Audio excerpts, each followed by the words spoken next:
So we talked about two sides of this Illuminati triangle here. I want to bring you down to the bottom.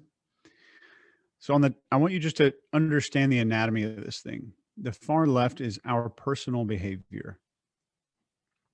So confidence, discipline, leadership, gratitude, and enjoyment are the five behavioral traits of authority.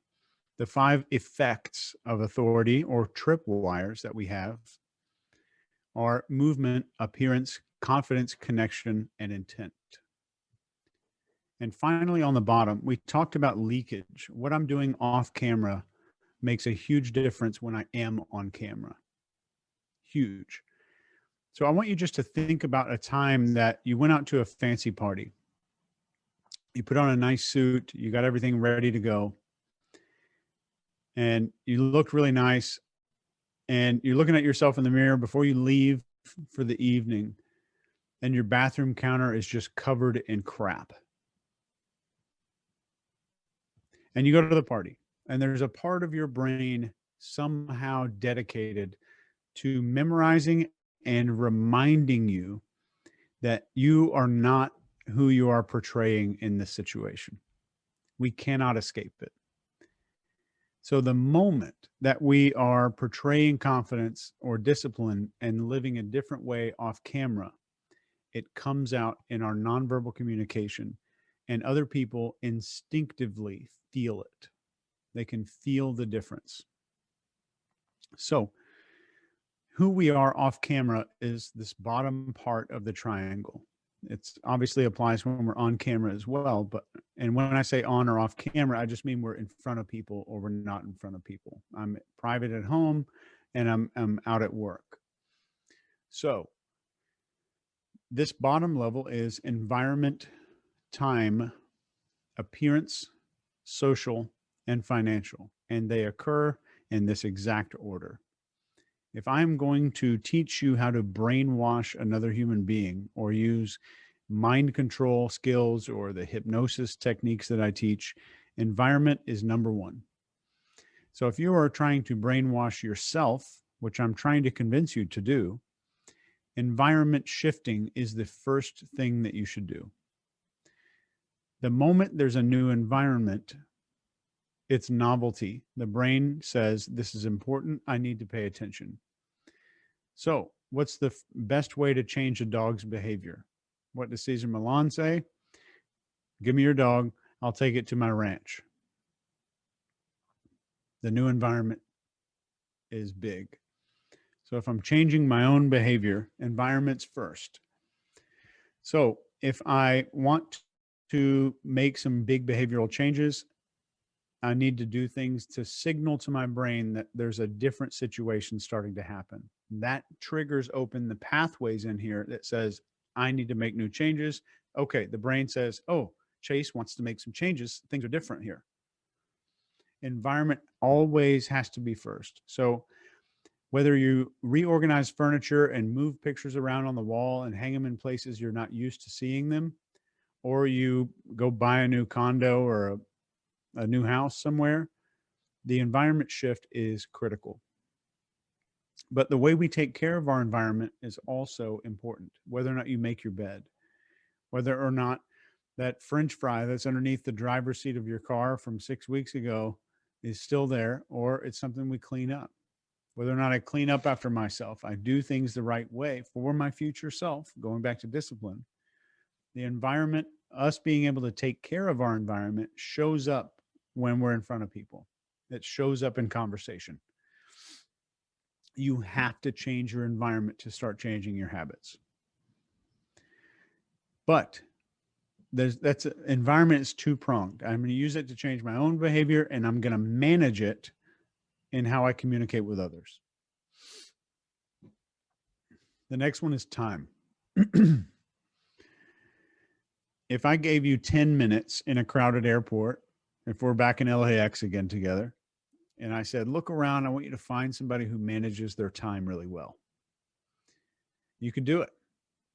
You wouldn't really know what you're looking for, but you could probably find someone relatively quickly. That's the second thing, how we manage our time.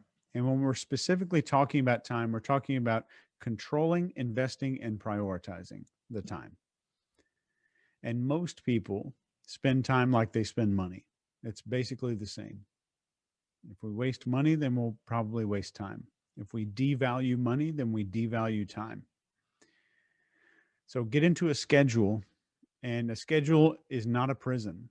A schedule is freedom from the prison of lost time and wasted hours. And we're going to dig really deep into this stuff here in a second. Next is appearance. As we've already talked about in all these studies, appearance matters a lot. And getting a grip on your appearance is not an overnight accomplishment. It means lifestyle changes in fitness, dieting, even reminding yourself on a regular basis to walk differently, to sit differently, to sit up straight, to have good posture. Everything from the way you cross your legs, you walk, you carry yourself, speaks volumes to people on a conscious and unconscious level. And even the people who don't really judge you still have an authority radar that has no problem judging the hell out of you. That woman who really wanted to help that other person, probably the least judgmental person in the world. But the subconscious is very judgmental. We can't get out of it. We're not going to shut it off. We have no admin control console to go in and uninstall that program. So finally, we have social.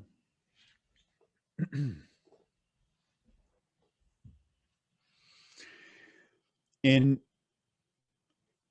people that seek out persuasion training, and a lot of the people that come in as my students, the social is usually what's lacking the most. And we all agreed yesterday that social skills trump techniques and tactics. We all made the agreement.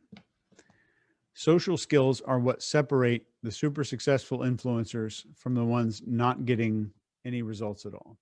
It's not tactics. It's not a tactics separation.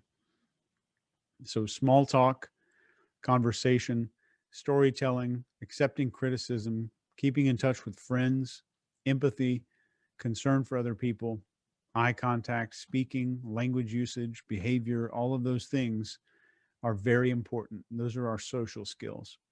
So leveling those up, and I'm basically going to show you where you are on the social chain here in a few minutes. Leveling those up is vital. And every once in a while, I'll get somebody who wants to do mind control stuff. They want to learn this secret brainwashing techniques and all of this other stuff, not realizing that you've got to become the kind of person who can do that before you can learn the skills to do that. But B, I tend to notice that a lot of those people who want that see the world as kind of an RPG, like a role-playing game, almost like a video game, to where like a human is like the guy who works in the store at the video game where I want to trade out my golden sword for a diamond sword and it costs like 8 rubies or whatever. He wants the rubies. I need to get the rubies. And they're also thinking that if I get the equipment of the experts, which are the techniques, skills, and scripts, then I'll be the expert. I don't need to go to Navy SEAL training. I can just buy the same body armor on Amazon. So I'll just have Navy SEAL body armor. It's basically the same thing as being a Navy SEAL. So the scripts are kind of like that pathway to feeling like there's some real persuasion skill going on. Okay, so finally, financial. We tend to manage our money just like our time. So at work, I want you just to focus on being more in control, and I mean self-control, and happier than everyone else in the room. Just for this month, I am more in control and happier than everybody else in the room. That's something everybody can do. And you'll see tremendous results. And never criticizing, condemning, or complaining. about anybody else. So if we're ever looking at a situation where I'm judging two people, or I'm looking at two job applicants, or just because I'm looking at job applicants this week, we're looking at anybody, we can use that authority assessment privately without sharing it to judge anybody that we're dealing with. And we can see who is going to rise to the top in any situation, because 100% of the time, just about, that authority checklist, the first one that we already looked at, that assessment framework, is going to be the determining factor on who's rising to the top, who will be the leader, who's going to get voted for, who's going to win an election, who's going to be promoted at work, et cetera, et cetera. So let's take a look at this, this assessment. And I'll see if I can push my magic full screen button. There we go. I'm tiny now. Okay. So we have basically internal, external, and lifestyle. We have these three things going on all the time. There's our personal behavior. So this is basically, the behavior side is on camera. The habit side is off camera. And the effects is what other people are experiencing because of those two sides of the triangle. I did not deliberately make them all 5 things either. So the environment is pretty critical. And we talked about time. But let's go through this framework here and look at a few of these questions. So this is the first assessment that we looked at. It's the authority assessment. And this analyzes where you're standing on a 1 to 5 scale on each one of the 5 factors of authority. Since these are external, this is what we're experiencing kind of in our own personal behavior. They're pretty easy to rate on a 1 to 5. The things we're doing off camera and the things we have going on internal that are a result of our habits are harder. There's a lot of assessments like the Myers-Briggs and other things that are like the Myers-Briggs, the DISC profiles. They're going to tell you how cool you are and how best to communicate with you and all these kind of stuff. I'm not a huge fan, even though Myers-Briggs and all the others have been disproven 6 million times by science and psychology. The test that we're about to look at here, and the test that I'm going to leave you with tonight, and we'll come back to it tomorrow, or you can watch the recording of it. The test I'm going to leave you with is a individual traits assessment that you can score yourself in each one of these things on a 1 to 5 scale. But the reason that you might get a 3 on one of these is going to be different than the reason someone else gets a 3. And it's up to you to figure out what is the reason I'm a 3 on this thing. So hopefully that makes sense so far. I see a couple of heads nodding. That's great. All right. So here's our environment assessment. So in each one of these, when we finish up tonight, we're going to go, I'm going to send you all this. We're going to go through every one of these. And next to each one, I'm going to rate myself on a 1 to 5 scale. Maybe let's say 0 to 5. The numbers are meaningless. And I'll tell you why tomorrow. Well, they're meaningful, but where you are on 1 to 5 is more meaningful. So my ability to maintain the cleanliness of my environment. This is the inside of my car, my desk in my office, my bedroom, my kitchen, all of that. Just take it as a whole. So if I'm not that clean, I might just put me a 3 right there. My ability to never leave a mess. So if I leave messes every once in a while, I'd probably be a 1 right there, or a 2. Handling disorganization immediately. Like I make a huge mess while I'm cooking pancakes, but before I leave the kitchen, everything goes back to exactly how it was before I came in. So I might rate myself a 3 right there. Maintaining a clear workspace in my office. So we go through each one of these things, and I'm just gonna think for a little bit. It doesn't have to be hyper accurate. And then we're done with the environment part. And then we get to time. It's a little bit shorter, a couple less questions. And the last one here says, my ability to experience calm enjoyment in busy times. And when I say calm enjoyment, I'd just like you to picture Andy Griffith going through a stressful something in Mayberry, or whatever female equivalent to that is. Murder, She Wrote lady, whoever that is. So my ability to set clear priorities and accomplish them in order. So Angela Lansbury, there it is. So if I have priorities 1, priority 2, and priority 3, my ability to do number 1 first. So each one of these, 1 to 5. So at the end of this, you don't need to total any of your numbers up. You don't need to total them up. And I'm going to tell you what we're going to do with these a little bit tomorrow. So here's our appearance. The biggest one here is the last one. The rating a stranger would estimate as my health if only given a photo of me. How would a stranger rate me on a 1 to 5?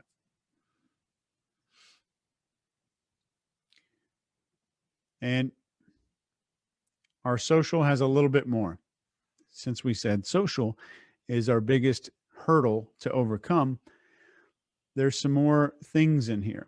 So what I did over the last 23 years is collect this data that looks like a couple of PowerPoint slides, but this is 20 years of work. It's updated regularly. And these expose some very interesting things about your personality and about what we can do to fix it.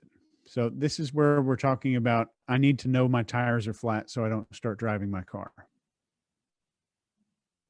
So what we're looking at here, if we look at the first assessment that was all on one page, the big PDF thing that we were looking at, the lowest number on there. So if my lowest score was on gratitude, that's my biggest hurdle to persuading other people. My lowest scores here will be my biggest hurdle to persuading other people.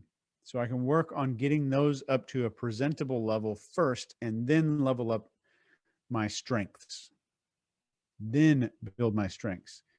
I'll get my low numbers into acceptable, like a passing grade. I might get them up to a C minus and then get my B pluses up. So the C minus, the failing grades, are the most important to bring up, just like in school.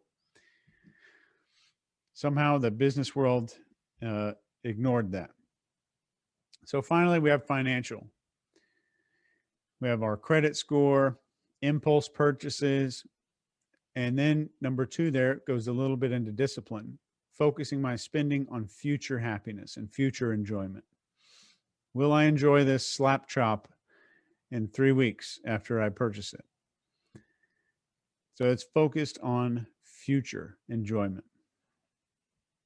So what we're really doing here is your low score items.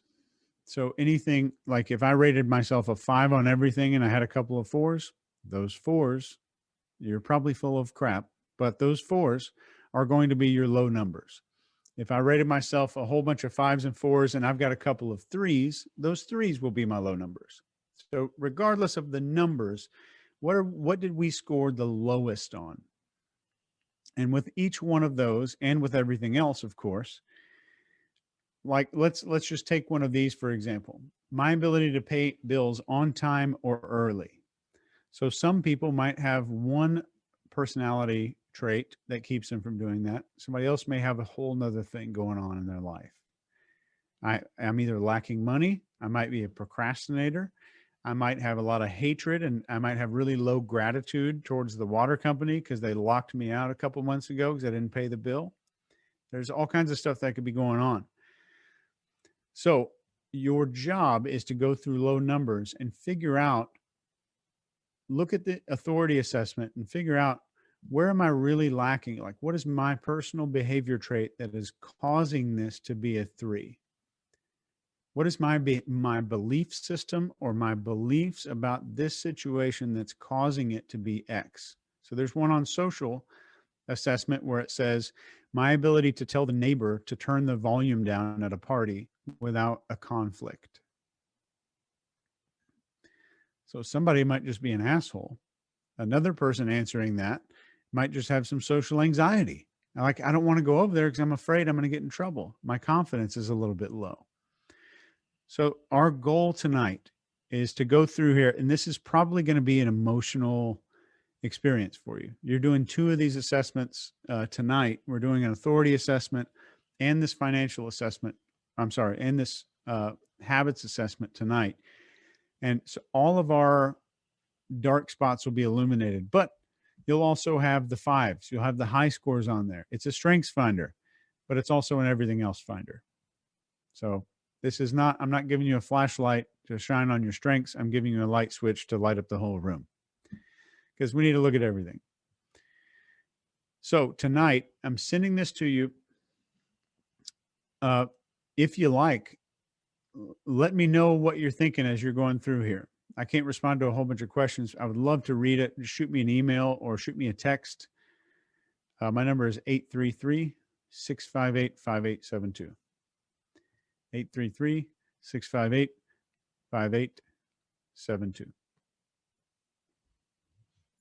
So really quickly, I know some people probably won't be able to make it tomorrow. Let's do 11 a.m. Eastern tomorrow. I'll jump right back in and we'll go through all of this stuff. No, wait, let's not do 11. Let's do 1 p.m. Eastern. That way people on the West Coast will be okay. 1 p.m. Eastern. We'll jump on here. It'll probably take just about an hour to finish up everything that we've been talking about. When we'll wrap up tomorrow, 1 p.m. Eastern time. But if you can't make it, I did want to tell you, if this is something that's interesting to you, if this stuff is something you'd like to do a deep dive on, we have a weekly coaching program that you can sign up for. That is usually $3,000 a month. But there's a massive discount on it right now. If you would like, text my personal assistant. Her name is Alex, and it's Aleks, not Alex. Shoot her a text and just say mastery or coaching, and she'll know exactly what you're looking for. She'll set up, you and I will meet one-on-one. I do not let anyone into a coaching program without going through an interview first. We do one-on-one coaching every single week, plus independent meetup groups twice again for that week with everybody that's in this mastermind group. And it's for an entire year. And at the end of the year, you get to participate in something that I don't even talk about on the internet and will never speak about, even in rooms that have cell phones in them. So you'll get access to that at the end of the year, and a whole lot of other benefits, and really cool program. Alex can definitely hook you up. Even if you just want to find out some more information about it, shoot her a text. I have no sales pitch. I hope you've seen all of our stuff online. Just kind of put it out there. I'm not trying to close anybody. So shoot Alex a text. Alex is not a salesperson. She will not try to close you or sell you on anything, but we would love to give you more information on the program. Alex's number, if you're ready to copy it, and if somebody wouldn't mind typing it into the chat for me, it's area code 646-866-8506. And her name is Alex, Aleks, short for Alexandra. She's a Serbian. She'll definitely get you that info. This is fabulous. This is the first time I've ever taught this course online. So I had no idea whether we were going to go too far or not, and we did. So we went over time. But either way, you'll get access to the replay. I'm going to upload this into my training site, so it may take 3 or 4 days for these videos to be edited with all of my bullshitting and breaks and all the other stuff. But it's going to be chopped down to where it looks nice, and it's going to be made into something that is presentable for an online training platform. So like there's not a bunch of Zoom stuff going on. But with that said, I'm going to drop the assessments in the chat here just within the next few minutes. You'll be able to go through those tonight, and you'll have the PDF of the authority assessment. These are the most valuable tools. I've created the behavioral table of elements. If you haven't seen that, it's kind of cool. It looks like the periodic table of human behavior. But these two things are the most I've never been more proud of anything I've ever created, because these are the most effective human assessment tools I have personally ever seen. So going through this tonight, shoot me a text. I've got my phone right here. I'd love to hear what you think and what you're going through as you go through this, because I'd love to hear it from a person that's actually going through it for the first time. And I mean that. I will be checking the text in between helping my kids play Xbox. That's going to happen too. So guys, thank you very much. Hang around for just a few minutes. I'm going to drop this in the chat as a PDF. That way you can go through it however you need to. And if it doesn't show up as a PDF, I'm sure maybe one of you guys can email it to whoever can't download it. And if you email Sarah right away within the next few minutes, I'll have her reply to you with the PDF if you can't download it here. With that said, I'm going to shut the camera and mic off so I can do this PDF thing on my laptop here, which is right in front of me. Sarah's email is sara@chasehughes.com. sara@chasehughes.com. That's HUGHES. Hey, Chase. All right. Thanks, everybody. Did you want to tell the Facebook group? Oh, yeah. We have your Facebook group, and Sarah can drop the link to that as well right here in the chat. So there's a Facebook group for all the graduates of this course. So you guys can all network, meet up, talk about the results, discuss some of the stuff, or just network with each other with like-minded people that also understand that behavior is pretty freaking important. Okay. Thanks, everybody, so much. Had a great time, and it's good to be able to see your faces, and glad everybody's here. And I will talk to you tomorrow at 1 p.m. Send me a text tonight, and I'm going to drop that in the chat right now.